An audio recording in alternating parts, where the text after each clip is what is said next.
1980년대 정치 지도자 중 한 사람이었던 김영삼은 대체 왜 23일간이나 목숨을 건 단식을 했던 것일까?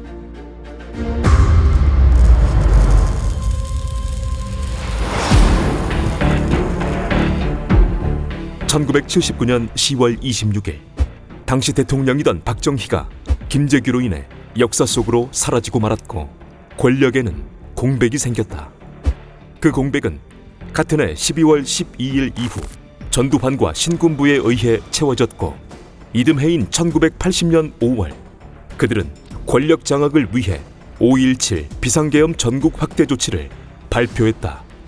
이에 당시 정치 지도자 중 한 사람이었던 김영삼은 1980년 5월 20일 상도동 자택에서 계엄 확대 조치를 비난하는 기자회견을 준비했다. 전두환과 신군부는 김영삼의 자택 주변에 100여 명이 넘는 병력을 배치하며 기자들의 출입을 통제해 보았지만 이미 자택 안으로 들어와 있는 취재진을 대상으로 기자회견을 강행하며 비상계엄 확대 조치를 비난했다. 하지만 김영삼은 이 기자회견으로 인해 1차 가택연금을 당해야 했고 가택연금 중 그는 신군부의 압력으로 정계 은퇴까지 선언해야 했다.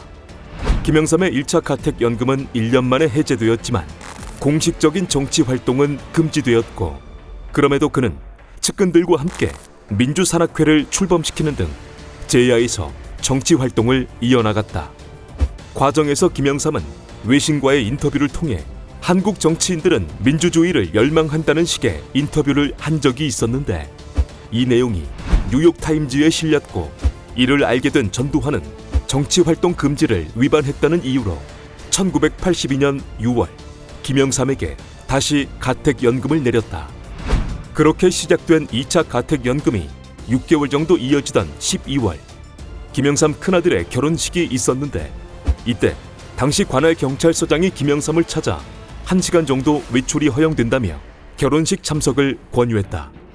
하지만 이는 김영삼이 자유롭게 생활하고 있다는 것을 알리고자 했던 전두환의 노림수였고 이를 눈치채고 있던 김영삼은 나는 아버지 이전의 정치인이라며 결혼식으로 인한 일시적인 가택연금 해제를 스스로 허용하지 않았다. 김영삼의 2차 가택연금이 1년가량 이어지는 동안 전두환 측은 김영삼이 조직한 민주산악회의 인사들과 그의 측근들을 자신들 쪽으로 끌어들이려 좋은 조건을 제시했고 그렇게 민주산악회와 김영삼 세력을 분열시키려 했다.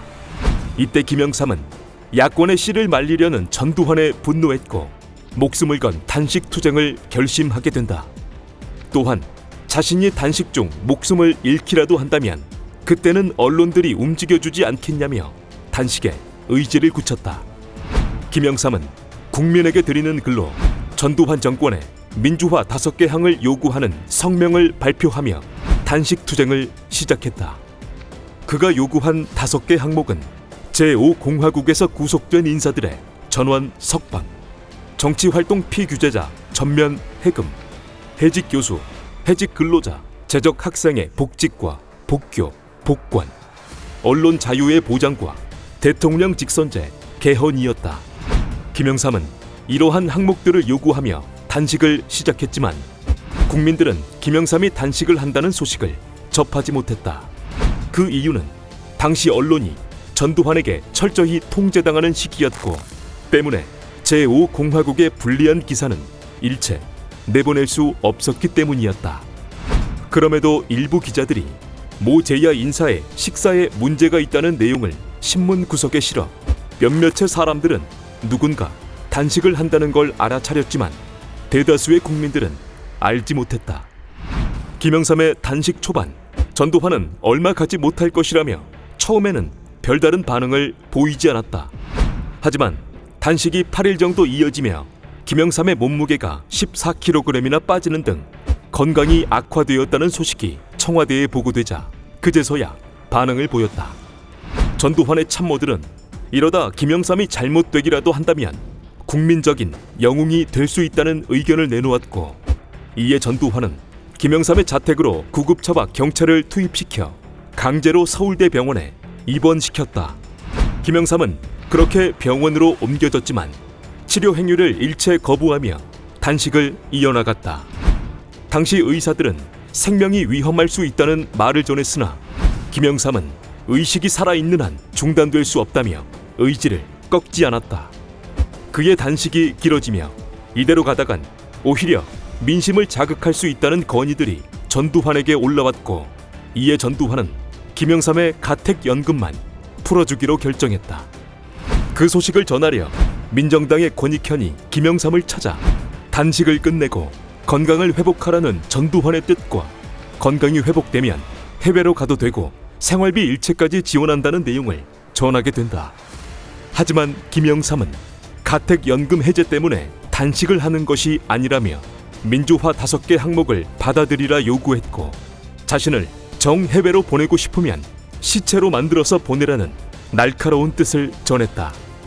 그렇게 전두환 측의 회유는 실패로 끝나고 말았고, 김영삼은 단식을 이어나갔다. 회유가 실패하자 정부의 요원들은 김영삼의 병실 앞을 찾아와 불고기와 생선 등의 음식을 놓으며 김영삼의 단식을 방해해 보았지만 김영삼은 의지를 꺾지 않았다. 김영삼의 단식이 무려 2주를 넘기게 되자 이민우를 포함한 33명의 인사들이 연대투쟁을 선언하게 되고, 17일 정도 되었을 때는 김수환 추기경도 김영삼을 찾아 단식 중단을 부탁했다. 그리고 같은 시기 미국에서 망명 생활을 하던 김대중도 김영삼 씨를 구출하라는 프랭카드를 들고 한국 대사관에서 백악관까지 김영삼의 단식을 지지하는 운동을 벌이기도 했다. 단식 23일째 이기택을 비롯한 30명의 지지자들이 병실로 들어가 단식 중단을 요구했고, 결국 그들의 간곡한 권유를 지나치지 못한 김영삼은 병상에 누운 채 이와 같이 말하며 단식을 중단하게 된다. 국민 여러분, 나는 부끄럽게 살기 위해서 단식을 중단하는 것이 아닙니다. 앉아서 죽기보다 서서 싸우다 죽기 위해 단식을 중단하는 것입니다. 나의 투쟁은 끝난 것이 아니라 이제 겨우 시작을 알렸을 뿐입니다. 김영삼의 단식은 비록 그가 요구했던 5개 항목은 이루지 못한 채 끝났지만, 그의 단식은 1984년 김대중과 민주화 투쟁에 관한 공동 성명을 내는 계기가 되었다. 또한 신한민주당의 모체가 되는 민주화 추진협의회, 이른바 민추협을 결성하게 하는 등 민주화 세력이 결집하는 데 많은 영향을 주었다.